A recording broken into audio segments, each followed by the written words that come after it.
everybody, welcome to another episode of Office Arcade. I figured this time we would kick it old school. We haven't done one of these Arcade1Up builds or mods in a while. So I think here what we're going to do is we're going to open the sucker up. We're going to start putting them together. We're going to open up the control panel because a lot of people aren't sure if this is the same Gen 3 materials or newer stuff because a lot of people are saying they feel better. But a lot of people, including myself, said the same thing about Big Blue, and over time we saw that it was the same Gen 3 stuff. So we'll open it up, we'll answer that question once and for all, and then we'll give this thing a shot once it's assembled.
So here is the Killer Instinct cab in all its glory, fully assembled. This thing is beautiful.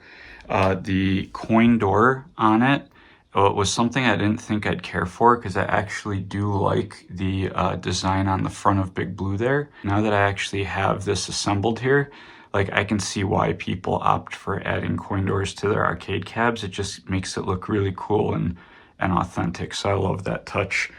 You can see here that they actually have the same binding that they have on Big Blue to elevate the cab, but instead of lowering the deck, they actually just let the deck sit higher, which is amazing. Like I'm 5'11", and normally I have to, spread my legs or do some weird stance when playing an Arcade1Up. But by this one, I can just stand normally and play comfortably. The one bad thing about this cab is the marquee, like people have said. I don't know if it's a washout lighting issue like some folks have alluded to. I think it's actually they just didn't print an image with enough contrast. And I think that's what makes it look so flat. But yeah, the logos just really don't pop off this marquee, and you can barely tell that it's even lit compared to some of the other nicer marquees they've put out. But yeah, overall, as a total package, this cab is stunning. I love the new form factor. Hopefully they'll kind of move future cabs in this direction. And just the, Killer Instinct aesthetic of it is very, very cool. So I absolutely love this cab from a form factor perspective. All right, so you guys heard me talk a little bit about the joysticks and buttons, and you saw me swap out the joysticks because the joysticks were not very good. The buttons do feel like the same Mushy buttons, but we saw that they have different switches now. It looks like they're using some sort of a proprietary switch. One annoying thing about the cab, I don't know if this is a software problem or a speaker problem, but I don't know if you heard that pop there. Every once in a while, the speakers just pop. That's kind of annoying, so I kind of agree with people that the speakers on this unit seem unusually bad, which is weird. In terms of features, we all know that people are upset that the spectate mode is missing. But overall, I think that this was a huge step forward. There's a variety of all kinds of leaderboards. Jumping into matches is a lot easier. Accessing the game you want is a lot easier. The options are much more fleshed out for every game. So really, I kind of think that they've made a huge leap forward with this UI. It's just unfortunate that we lost spectate in the process, but hopefully they can patch that in, especially since they're looking to fix some of those leaderboard bugs. All right, now for a little bit of gameplay. We'll kick things off with Battletoads because I absolutely love Battletoads. Yeah, so this actually feels great. Screen looks great. The sound's actually not bad in-game. It's just in the menu that I was hearing that kind of like weird popping. But so far no popping in-game here, which is cool. Alright, yeah, so this feels great. I already swapped the joystick out, so the other joystick didn't feel terribly good, so I went for Sanoa's right away. These buttons are super mushy. They're no better, honestly, than the other cabs. They actually feel a little bit funny, like they're a little harder to press, like my hand's feeling more strained pressing them. So I'll be switching them to Sanoa's. Unfortunately, I didn't arrive in time for initial setup of this cab. Yeah, let's so this is cool too because people can just jump in and out. So like I really like kind of how they updated this lobby system. But let's try to jump into Killer Instinct. Graphics look great though. Oof.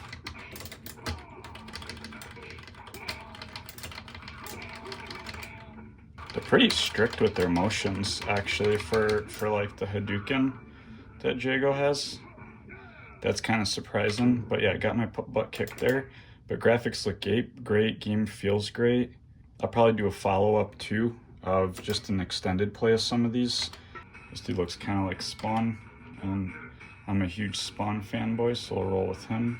But yeah, I don't know any of their moves or combos or any of that stuff, so bear with me here.